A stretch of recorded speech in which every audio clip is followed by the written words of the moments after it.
Hey guys, welcome. Today I'm showing you how to delete a vehicle from your inDrive account. Perfect if you've swapped cars or just need that old ride listed anymore.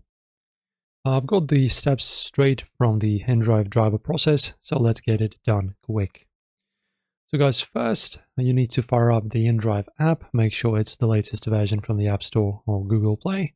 Log in with your driver account, that's your phone number and password. Once logged in, tap the menu, those three lines at the top corner, and head to Driver Profile or Vehicles to see your registered cars. Step 2. Here's the catch. inDrive doesn't let you delete vehicles directly in the app yet. You've got to contact email support.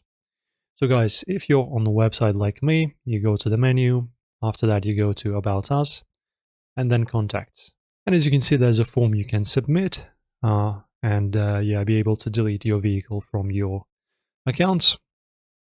So guys, you can say something like, please delete my vehicle plate number XYZ123, include your account's phone number and the car details, make, model, whatever's listed.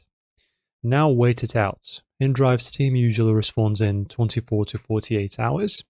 They'll confirm the deletion or ask for more info, like a photo of your registration. Once they process it, that vehicle's gone from your profile. Check the app under Vehicles to make sure it's off the list. And that's pretty much it, how it's done.